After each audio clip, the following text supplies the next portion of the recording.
Hello, everybody. I'm Clifford Shannon, and on behalf of the 9/11 Memorial Museum, I'm thrilled to welcome you today. Thank you for tuning in.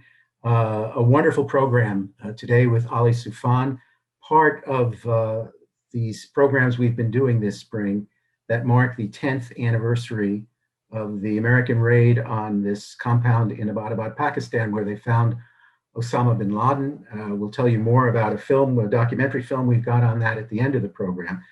But our program today really will turn to one of the great experts on this subject of Al-Qaeda, its history, and also an analysis of its future with Ali Soufan. He's the founder of the Soufan Center, chief executive officer of the Soufan Group, a leading national security and counterterrorism expert.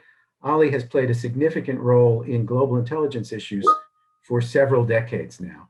He was an FBI supervisory special agent and, as such, investigated and supervised complex international terrorism cases, including the Al Qaeda related East Africa embassy bombings, the attack on the USS Cole, and, of course, the events surrounding 9/11 itself. In more recent years, he's been a member of the Homeland Security Advisory Council.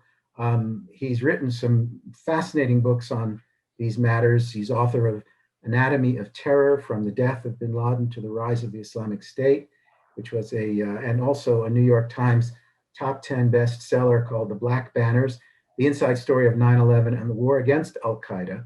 Interestingly, that book has been re-released because so many of the original passages were redacted for security reasons. Those redactions in most cases have been lifted.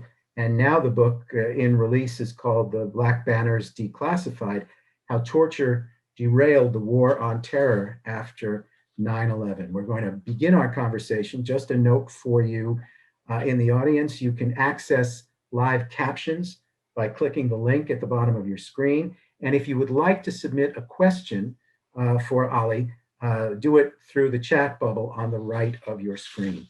So a long lead up and welcome. Ali, thank you very much for taking the time to do this. You've been a great supporter of the museum for years now. It's wonderful to have you with us.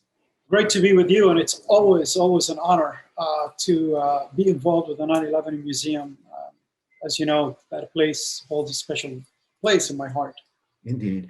The theme, we have a lot to discuss, but you recently had a piece drawing from your writings entitled Al-Qaeda's Next Leader, which was in the Combating Terrorism Center's Sentinel, the magazine put out by that West Point group. And in it, you focus on where the leadership of Al-Qaeda might go. It's now coming up on 10 years since the death of bin Laden.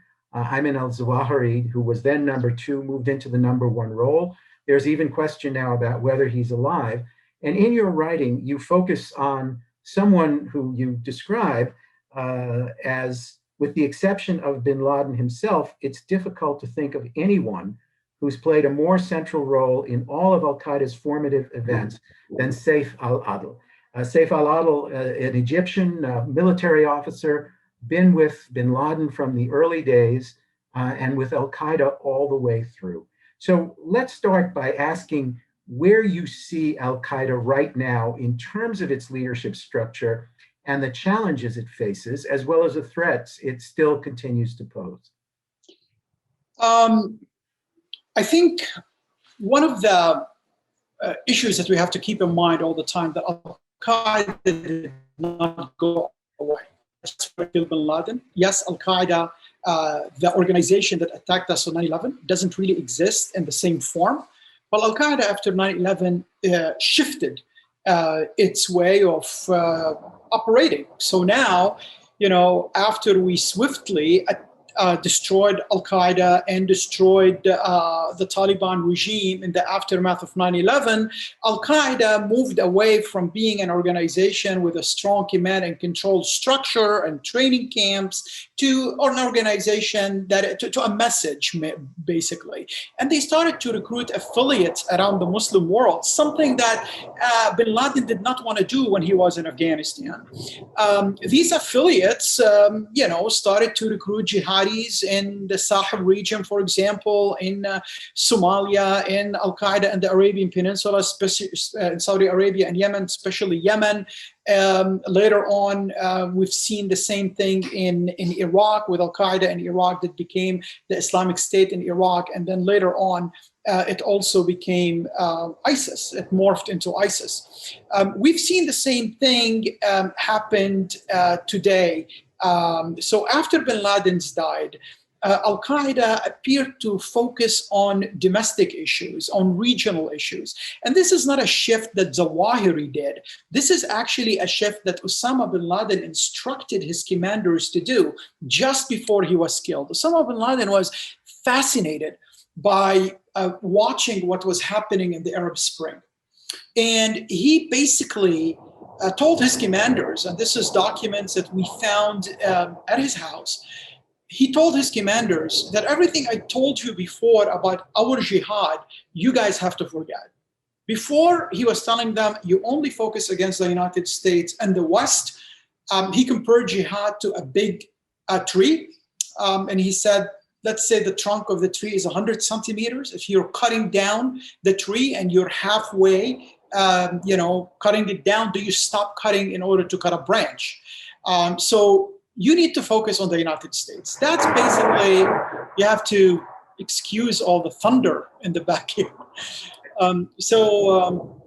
He has, that was basically Osama bin Laden's instruction to his commanders. The Arab Spring definitely changed his calculus. And he started telling them, look, you know what?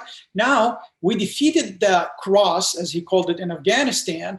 The Americans were defeated also in Iraq. And the reason we're having this Arab Spring is because of what he called the blessed operations, the blessed plains operation or 9/11 operations.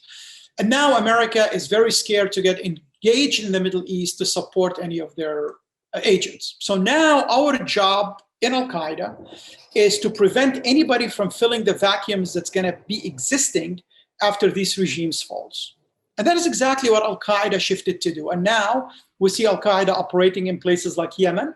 We see Al-Qaeda operating in Syria. We see Al-Qaeda operating in a Sahel with AQIM, where they basically were able to bring jihadis from different ethnic groups, includes the Tawarik and the Arabs and the Fulanis, under one command. We see them taking advantage of the Syrian civil war, and they had a lot of problems in Syria. Basically going against themselves, between Jabhat al-Nusra, between ISIS, between Ansar al-Din now, and so forth. But Al-Qaeda is still alive. Al-Qaeda is focusing regionally, taking advantage of the vacuum that exists because it's part of their overall strategy of the management of savagery. It's just a different phase, but it did not go away. It suffers big time when it comes to the leadership.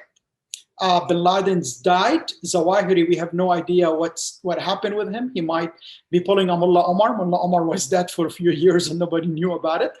Abu Muhammad al-Masri, who was the number 2 for Zawahiri, was killed recently in Iran. And the only person who will be, in position to fill the vacuum of leadership in Al-Qaeda is Saif al Adl. And that's why I decided to write about Saif al Adl. It's important to keep Al-Qaeda in mind. And Al-Qaeda today, I believe, exists in more location that existed on the eve of 9/11. And they have definitely more adherents to their narrative and members of the organizations than they did on the eve of 9/11. So tell us a bit about Saif al Adl himself. I gave a quick rundown of some of his history, but who is he? What strengths does he bring to the organization? And if he really were to assert a leadership role, how would he direct it differently than what you've just described as the strategy, if he would direct it differently? I think he will continue to be with the same strategy, because that strategy was a bin Laden strategy. He put these instructions out, and he will continue to try to fulfill the management of savagery strategy. Let me, before I talk about the management of savagery, talk about the person himself. Saif al Adl is an Egyptian. He was at one point in the Egyptian Special Forces, went to Saudi Arabia for Umrah supposedly, and then to find a job. And then that's the last time his family heard of him. His brother took him to the airport to go to Saudi, and then they never saw him again. By the time he decided to go to Afghanistan, a year or so after he was in Saudi Arabia, he sent a friend with a jacket of his to his family, indicating that he died in a car crash in Saudi Arabia. And that's it. He went to Afghanistan, and that person who was a son, who was a soldier, who was a citizen in Egypt exists no more. He became Saif al Adl. He went to Afghanistan and was one of the very first people who joined Osama bin Laden and joined the organization of Al-Qaeda. He's extremely important in the organization because he was involved in the organization from the beginning, but he was involved in virtually every single terrorist attack Al-Qaeda did. Even those terrorist attacks who he personally disagreed with, like, for example, 9/11. He opposed it, but then he worked diligently to make it successful. He was considered one of the masterminds of the East Africa embassy bombings. He was in charge of bin Laden's security. Bin Laden can only trust one person to secure him when he was in Afghanistan, and it was Saif al Adl. And he continued to rise in the ranks from just a member to a trainer to a person in charge of the East Africa and the external operation, to the person who later became the head of security and a member of the leadership council, the Shura Council of Al-Qaeda, and to the number 3 in the organization. Saif al Adl is different than, for example, Khalid Sheikh Mohammed or any of the other leaders of Al-Qaeda, because he seems to be very pragmatic and very strategic in his thinking. And we've seen that in his conflict with Osama bin Laden himself on many different issues. For example, 9/11, Saif al Adl was one of the leaders on the Shura Council who advised against the operation because of the wrath that it might, cause Al-Qaeda. But Osama bin Laden disagreed with everyone else except, he wanted to do what he wanted to do. And he went with the operation. After 9/11, when Al-Qaeda was really under attack and many people were in custody and their base was destroyed in Afghanistan, he made his position regarding Khalid Sheikh Mohammed and regarding bin Laden very clear. And he told Khalid Sheikh Mohammed that, you need to stop. You destroyed the organization because of your recklessness. So he is a strategic in that way. He's a pragmatic, and he is also pragmatic to the extreme. If you want to think about the jihadi, he is a Sunni extremist who's willing to work with the Iranians. And that is something we never seen before with many of the leaders of Al-Qaeda, maybe with bin Laden himself at one point, but not with other leaders. For example, early on, Saif was of the idea of sending Qaeda operatives to be trained by Hezbollah and by Ayman to carry out attacks very similar to the attacks that Hezbollah did against the Marines in Lebanon or against the US Embassy or kidnapping operations. Unfortunately for Saif al Adl, the Qaeda operatives that they sent could not work with Shia, and the program did not happen. But this is why Saif al Adl is dangerous. He has the knowledge, he has the capabilities, he definitely has the intention, but also he has the intellect and the strategic mind that makes him extremely dangerous enemy. It's a fascinating point you make in terms of his relationship with Hezbollah and towards Shiites more generally. He was involved with Hezbollah in the early days, and as you say, facilitated the training, however unsuccessful it may have been, with Hezbollah by Al-Qaeda operatives. But really the most fascinating piece of this seems to me to be he has been essentially in Iran since very, very early after 9/11. Now, as you track him, you indicate that his status inside Iran has changed one way or another over the course of time. So he's going from being able to travel abroad, and he had specific missions that he was doing that for, to being essentially in prison or under house arrest. So explain how it was he got to Iran. What was the reasoning behind that? Why did he think it would be safe there? And then what his logic was, but also the logic of the Iranians in providing a harbor for these avowed enemies of the United States, who could mount things, operations that could make the Americans even more angry with the Iranians, if that's possible. This is a very good question, Cliff. And first of all, the reason he ended up in Iran is because after we attacked Afghanistan in response to 9/11, many Qaeda members and families went either towards Pakistan or towards Iran. People who were in Kandahar, for example, and around the Kandahar area, it was easier for them and safer for them to escape towards Iran. People who were in Kabul and in Tora Bora and a lot of the other fighters, it was easier for them to escape to Pakistan, where they get caught. So many of the families, when they were evacuating the families from Kandahar back in 2001, around December 2001, were taken to Iran. And Saif al Adl decided that he will go to Iran there as well. Bin Laden's family went to Iran. The Iranians at the time played a really double game. So they were arresting many of the Qaeda operatives and sending them to Afghanistan. But also at the same time, they took the top leadership of Al-Qaeda and they put them in custody.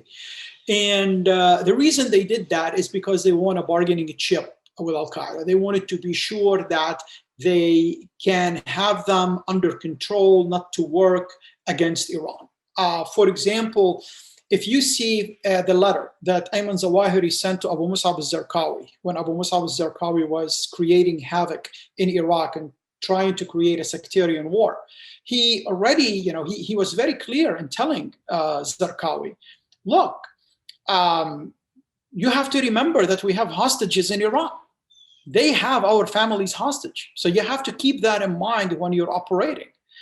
So there is so many different complicated things. And guess what? The Iranians, had a diplomat kidnapped, and they were able to negotiate a deal with Al-Qaeda to release some of the family members, to include Saif al Adl, as part of the negotiations with the Iranians. This is where Saif al Adl was allowed to leave and go to the Waziristan region. So remember at the time, at a different time, but in a similar deal, Hamza bin Laden, Osama bin Laden's son, and his mother also were allowed to leave under a similar arrangement.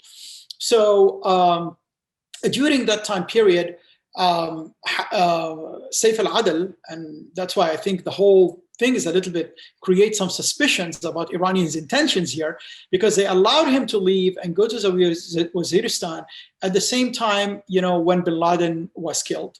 So Saif al Adl was put in charge as an interim leader for Al-Qaeda until Al-Qaeda get all the bayat, or the oath of allegiance, from all the different leaders of the organization, and elect Ayman Zawahiri. So he was the interim leader at the time. And after he fulfilled this duty as the interim leader, we saw him going back to Afghanistan. And a lot of people say, why the hell did he, to go back to Iran? Why did he go back to Iran? And at the time, the theory was the Iranians kept his family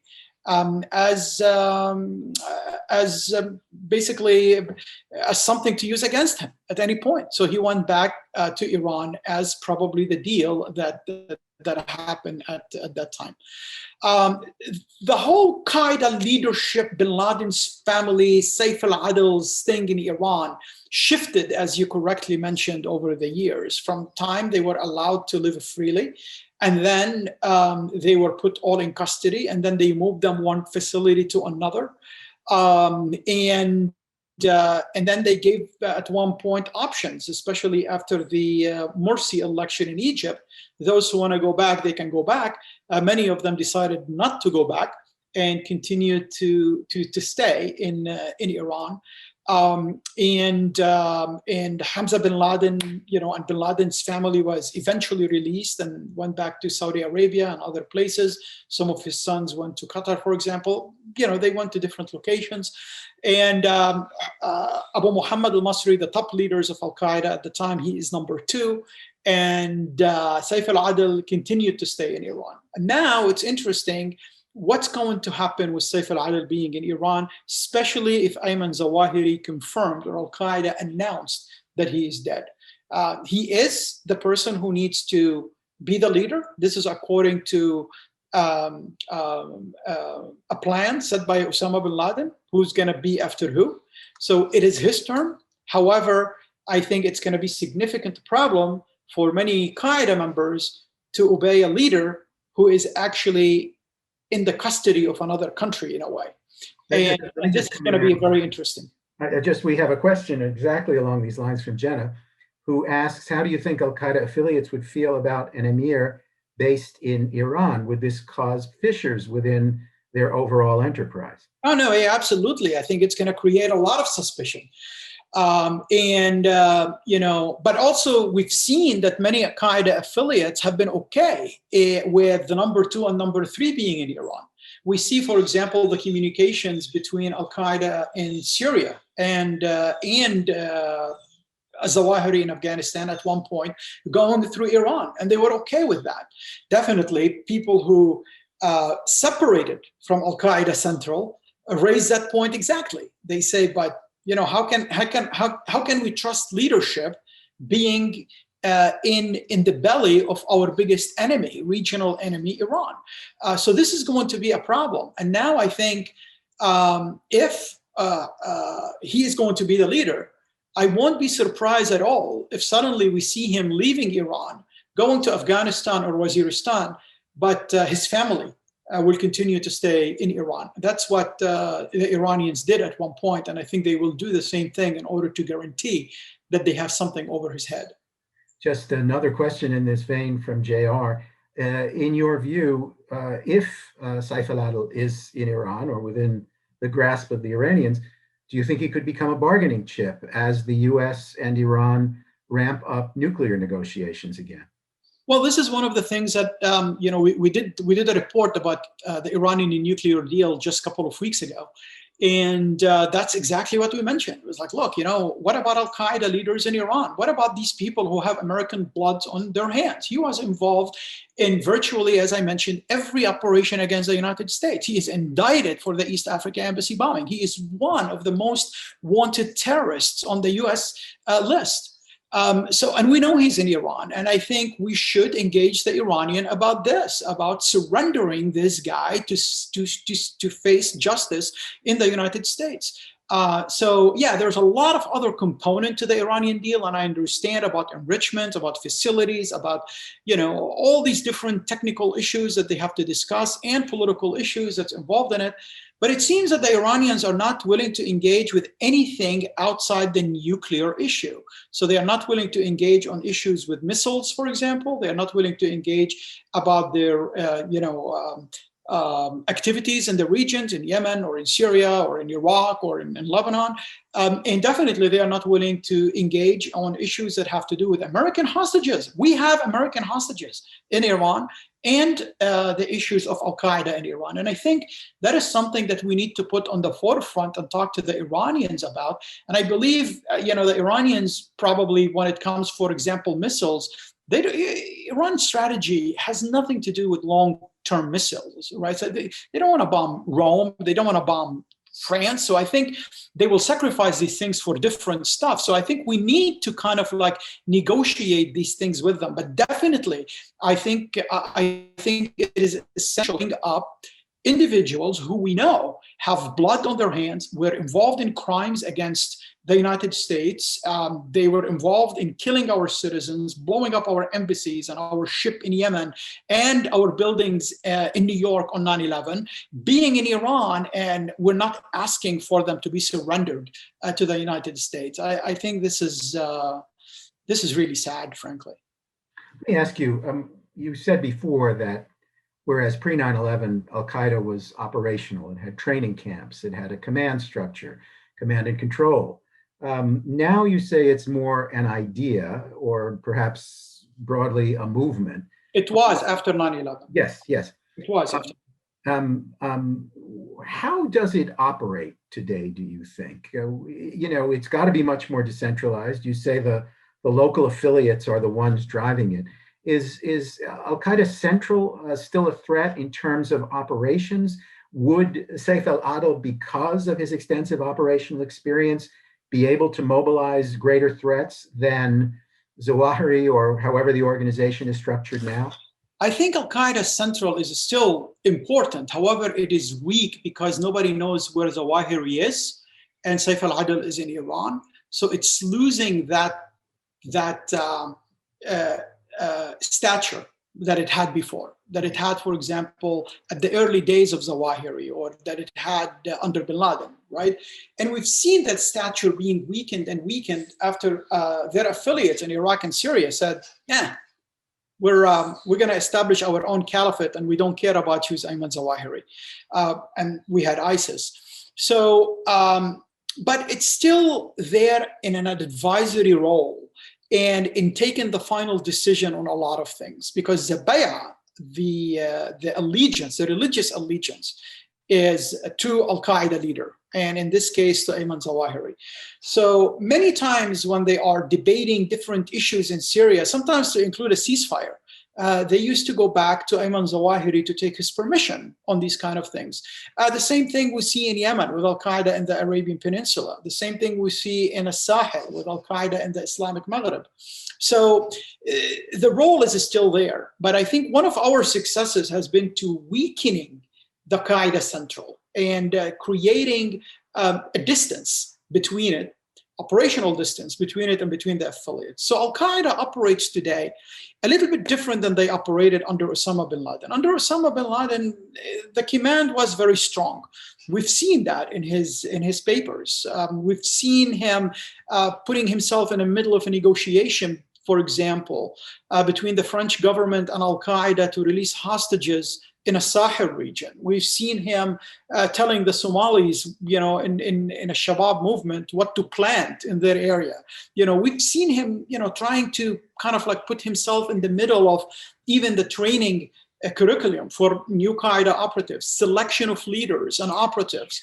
So he was very involved in the day-to-day operation. We've seen him after the Arab Spring, or in the middle of the Arab Spring, really put himself in the middle of the strategic shift that Al-Qaeda did. For example, his chief of staff formerly, when he was in Afghanistan, Abu Basir al-Yemeni, was the head of Al-Qaeda in Yemen. And he sent him a letter and he said, Sheikh, if you own Sana'a, I can deliver Sana'a tomorrow. And bin Laden responded, he said, I want Sana'a, but I want us to be able to keep Sana'a.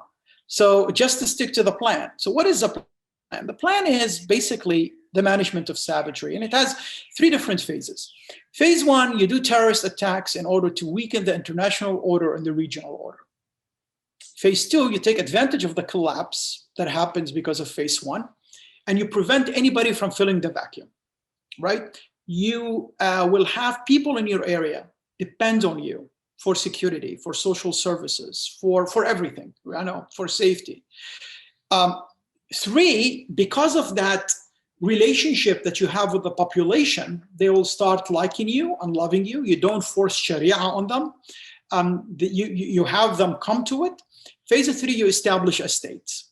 And then you look at all these estates together that you are able to establish, let's say, in a Sahel, in the Horn of Africa, in the Arabian Peninsula, in the Levant, and eventually you will connect them all together to have a caliphate. ISIS went from phase one to phase three, and they had two different phases, so to establish a caliphate immediately. And that was one of the big difference. But this is what bin Laden told his commanders.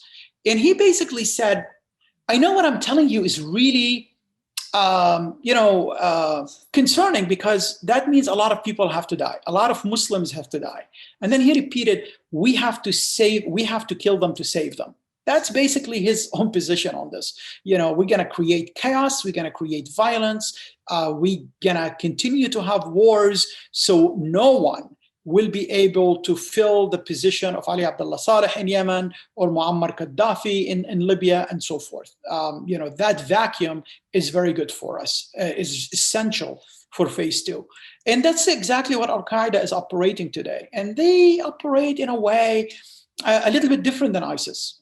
ISIS goes with a strategy, let's call it the Starbucks strategy, right? So basically everything comes from the command. Everything comes from the caliph. You can't do anything different in the region, So an ISIS in Sinai will believe in the same thing, will act the same way as an ISIS in Raqqa, right? Al-Qaeda is a little bit different. Al-Qaeda, they use the McDonald theory. McDonald's, for example, you don't have a Big Mac in India. You have the Big Maharaja, right? Because people don't eat beef. So whatever goes in order to establish relationships, to establish alliances with tribes, to have people depend on you, they will do. And they have been very successful in areas, and they have not been successful in others. They haven't been that successful in Syria, for example, but they have been very successful in Yemen.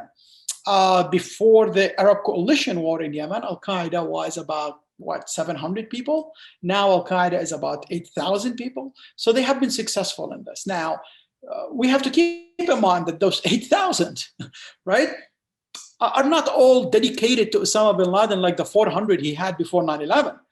Many of them will leave if the war stopped. They are with Al-Qaeda because Al-Qaeda provide the services, provide the security for them. And so forth. In different areas, they have been more successful in their strategy. In the Sahel, for example, they have been very successful, where even the Pentagon consider them a greater strategic threat to the national security of the United States than ISIS. So, it depends. Let me come in right there because you mentioned ISIS. We got a question from Greg. Which is the greater threat to the U.S., ISIS or Al-Qaeda at this point? And I gather, the answer could change depending on when you're giving it answer, but as of today? I think both of them are a threat. I think from a strategic perspective, I'll be more worried about Al-Qaeda, where they are and how they have been operating, taking advantage of a lot of the focus that we had on ISIS and others. ISIS is very threatening as well, but ISIS is threatening in a different way. ISIS today is where Al-Qaeda was after 9/11. They are trying to figure out the affiliates. They are trying to, establish branches to the caliphates in different places around the world. The command in ISIS is not used to deal with this situation like Al-Qaeda command has been basically, they adapted over the last 20 years in dealing with this. So I think in the long run, strategically, regionally, I think Al-Qaeda is a strategic threat to the United States, and so is ISIS to a lesser extent in different areas. So it depends on what region you're talking about and what area you're talking about. But overall, I think now the threat matrix is way more complicated than only the Salafi jihadi groups. The Salafi jihadis still exist and they are still threatening, but the threat matrix includes so many different components at this point that makes it extremely complicated and extremely interconnected in a way. Let me return to a question about Iran, because we're talking about Saif al Adl being there. We're talking about families of Al-Qaeda leadership being there and other Al-Qaeda leaders. Last November, the number 2, Abu Muhammad al-Masri, was killed in the streets of Tehran. And the New York Times reports at that point that this is an operation that the Israelis organized on behalf of the United States.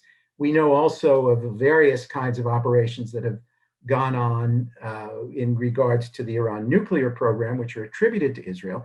And I don't particularly want to get into that, but it is a fascinating question as to when the Iranians, by, again, a more recent New York Times story, are asking this very question themselves: how is it that individuals who are of value to the regime, high value to the regime, and locations like the nuclear plants are so vulnerable to these kinds of attacks?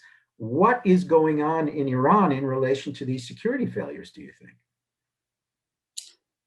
I think the answer to this question will be that the people who are doing the operations are very good. right? I'm sure the Iranian regime is trying to protect these facilities as much as they can. I'm sure the Iranian regime are trying to prevent any attacks by any foreign entity to happen on its soil. But I think somebody was able to find gaps in their security posture. And because they are very good, they are taking advantage of these gaps, and they are accomplishing their objectives and their goal. And you mentioned Abu Muhammad al-Masri. He's also a fascinating individual. And just about a year before he was killed, I did also a piece on him for the CTC Sentinel, very similar to the one about Saif al Adl. And between him and Saif al Adl, those are kind of like the twins of Al-Qaeda. I mean, both of them are very strategic,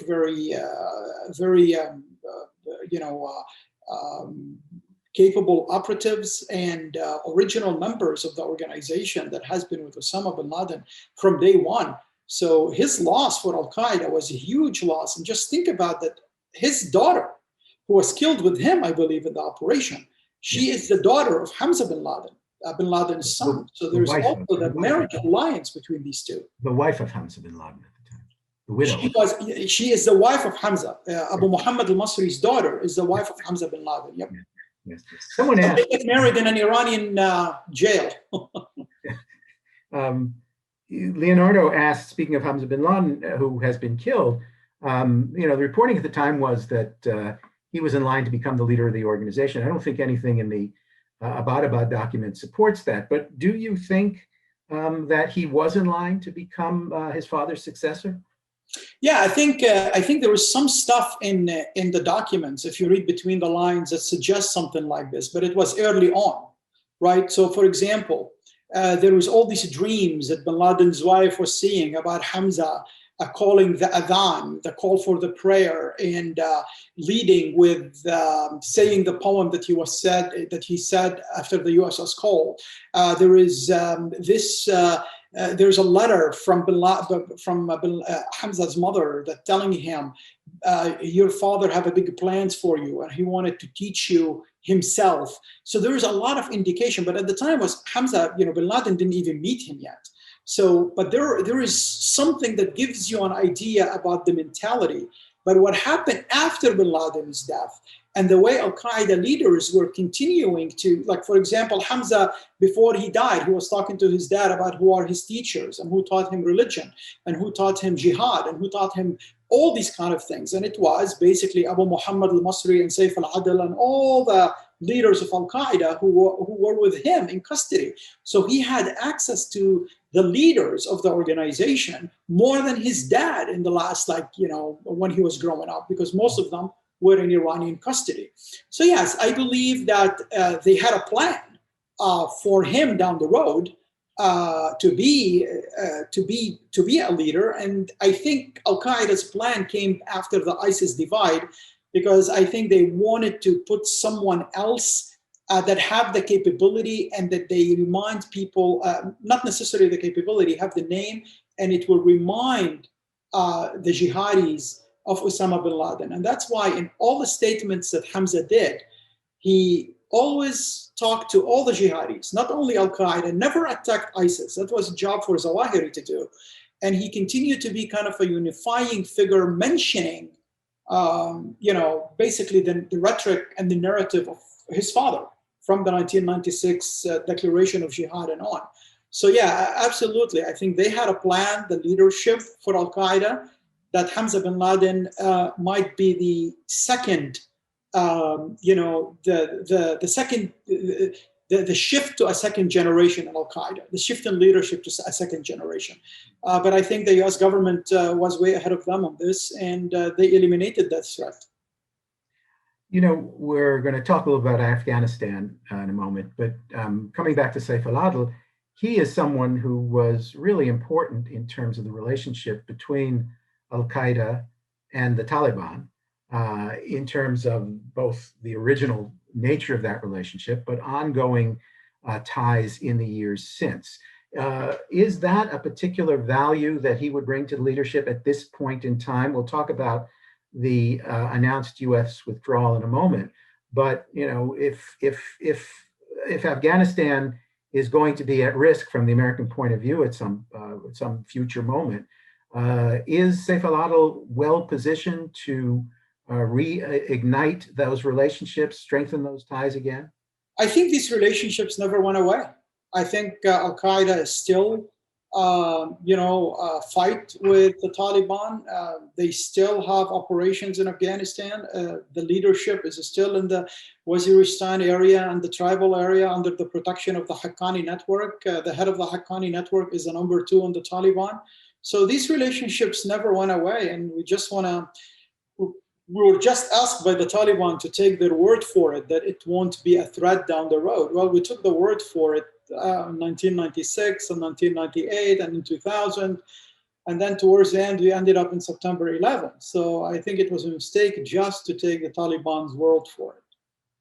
Let me ask then, President announced that the US would be withdrawing its troops by 9/11. We have a question from Manny, which is the general question people are asking. What is your assessment of the U.S. withdrawal and its relationship to greater threats to the U.S.? Do you think it can be managed by the sort of distant platforms that will still be in place to monitor what's going on in Afghanistan? Or do you think that the threat increases, depending, of course, on whether or not the Taliban can, as most expect, frankly, over a relatively short period of time, come back into power in Afghanistan? Well, I think we messed up Afghanistan the moment we start shifting resources to prepare for the Iraq war, and we did not finish the job in Afghanistan. And since then, we got involved in another war in Iraq. And in the same time, we left Afghanistan in the hand of our military. The military did an amazing job. There is no mission that they could not accomplish. But it's not the military's job to create peace in Afghanistan based on a political agreement and regional buy-in into this new kind of like political system in Afghanistan. This is not their job. This is the jobs of diplomats. This is the jobs of politicians. But unfortunately, and we can talk about that for hours and hours and hours, the easy way for a lot of people in Washington was to every year kick the can down the road, trusting the military that they will do a good job in securing the condition that allow the diplomats to operate. But unfortunately, then the diplomats never came in and never operated. So that's why we are where we are today. I think President Trump wanted to pull out, and now Biden wanted to pull out. I think my main concern is a couple of things, and I said these concerns when President Trump, the same concerns when President Trump wanted to do it, and I say it now with President Biden want to do it. It does not mean that I don't want to pull out of Afghanistan.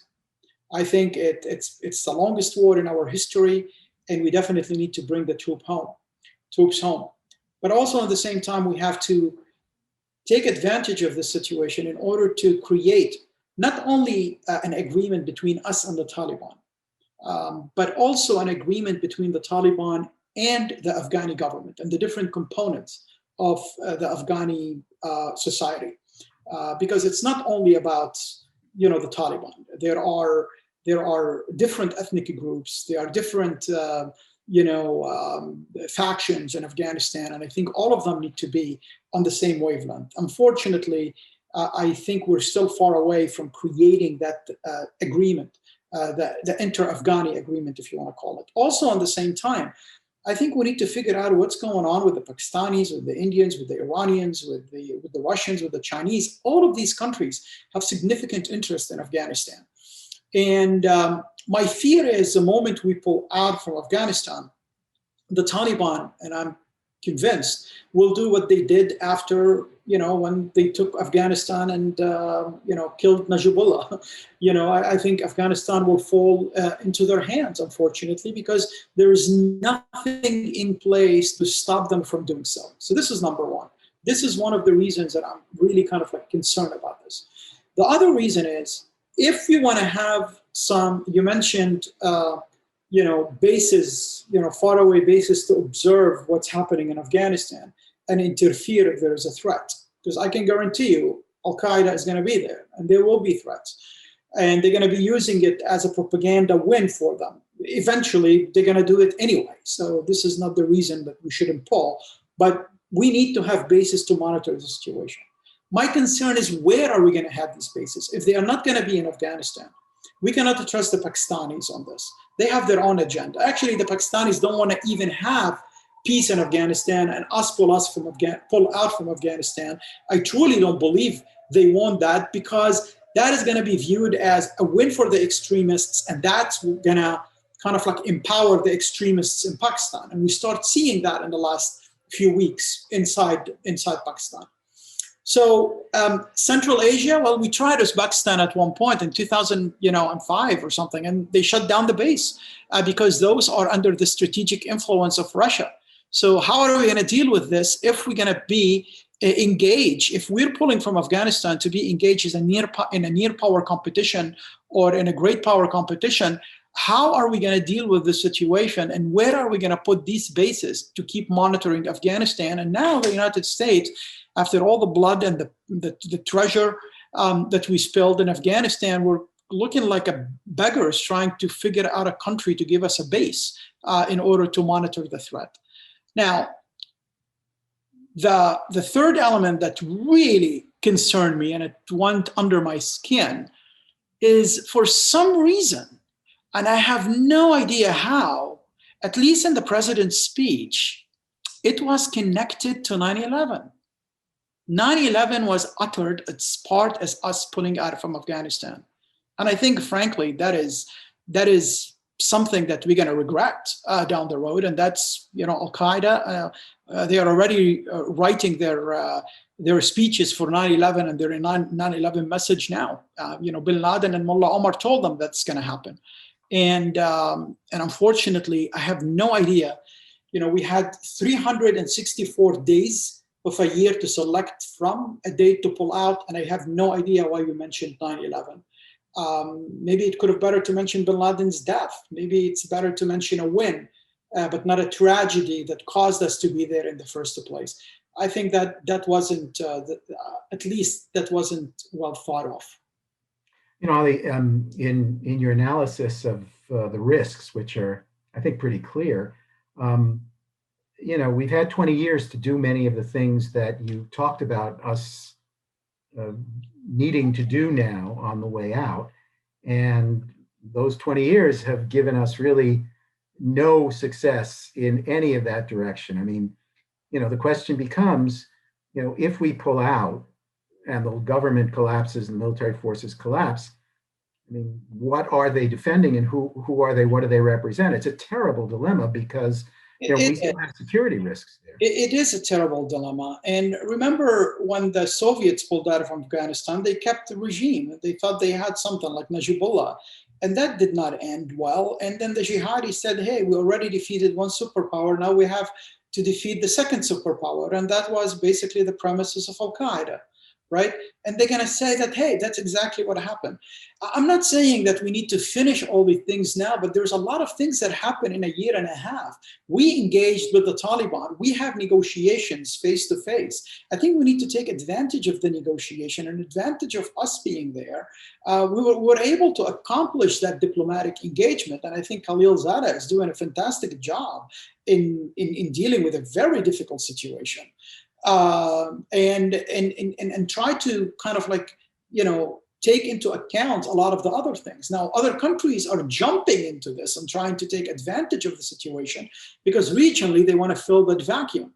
Turkey want to have a Istanbul conference on this. Moscow has been having meetings with all the regional powers and all the different factions of the Afghan government on this. So it's interesting to see regional powers and, kind of like, big powers, if you want to call them, or near powers, whatever you want to call Russia, also try to do the same thing. I'm just, we know what they did after 1989, and I really hate to see the same thing happening now if we don't take into account and put Plan B and strategies in place to deal with the threat that might come when we do something like this. That's basically what I'm saying. I'm not saying that we need to stay there.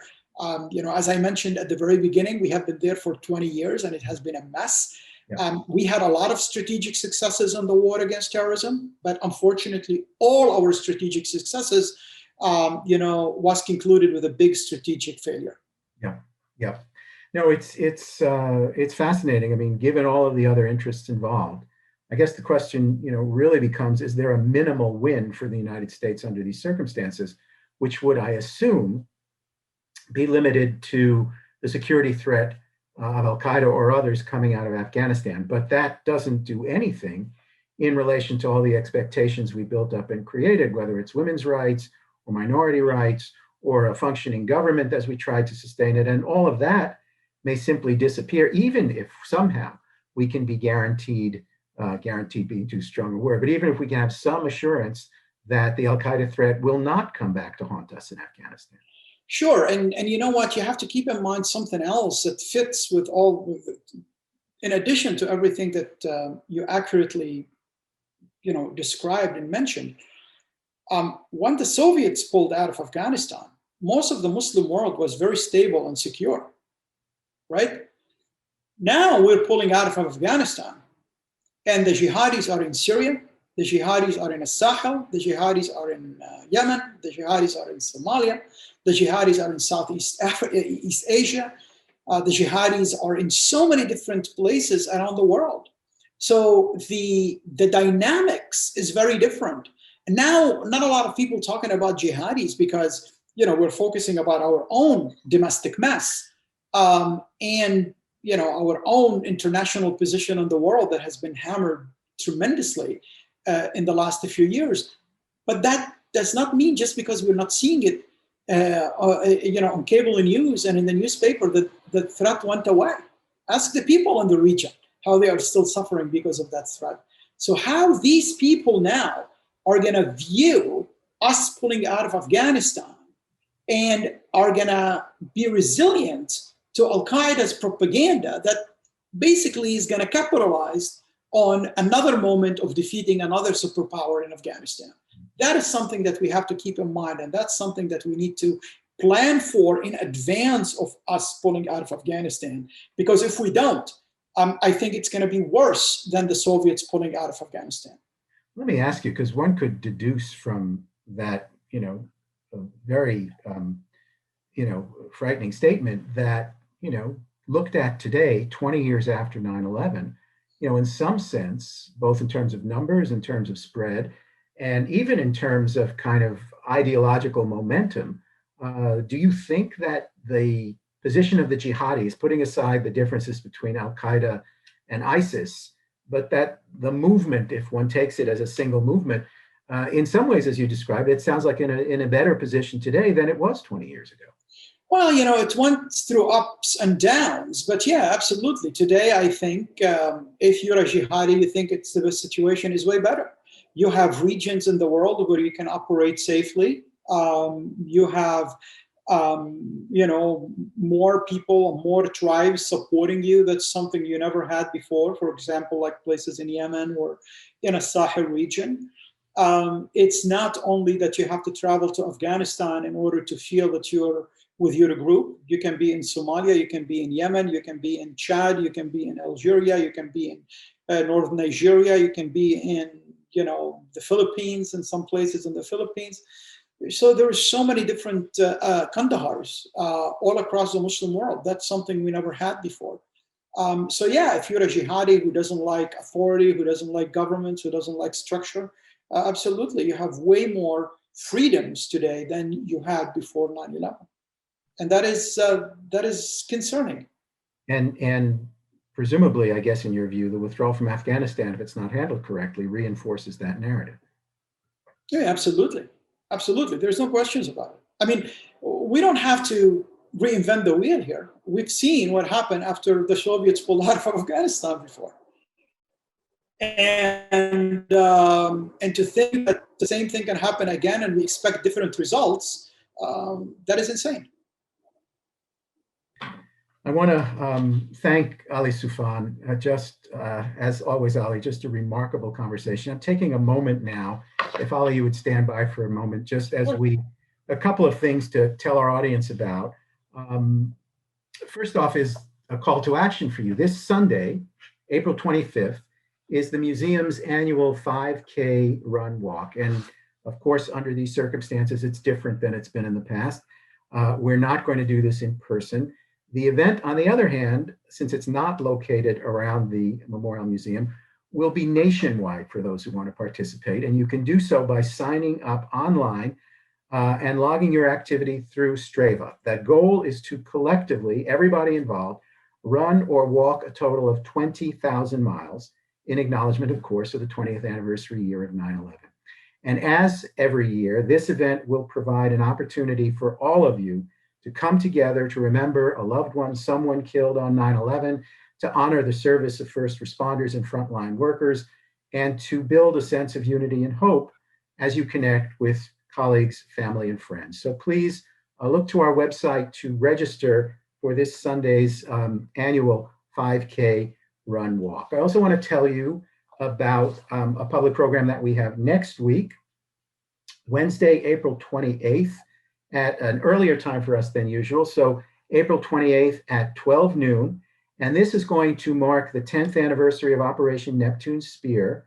The museum, as part of marking this occasion, has partnered with the History Channel to produce a documentary film which provides a sweeping and in many ways unprecedented account of the events that led to the discovery of bin Laden's compound in Abbottabad compound, as well as the raid which resulted in his death. We're speaking to some of the operators, some of the planners, the intelligence folks, and many of the most senior officials who were involved in that decision-making.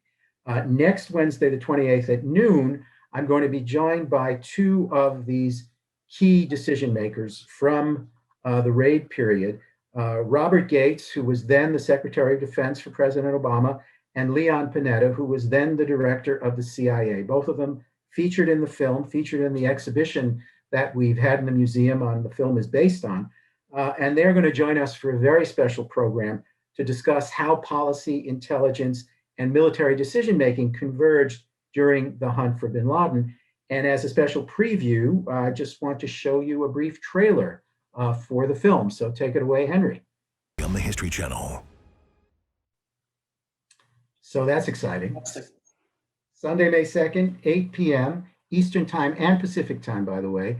And so, Ali, you've sat through our little business here. I do want to thank you so much for your insights, for your support for the museum, and really, frankly, for the work you're still doing around the world on these critical problems. Thank you so much for joining us today. Thank you. Always an honor. And I would ask again, for those of you who can, either by signing up for the Run Walk, or by making a donation directly to the museum to support our programming. As you can see, the work of the museum has continued during this very difficult past year through COVID, and the much smaller footprint that we've been forced to operate on.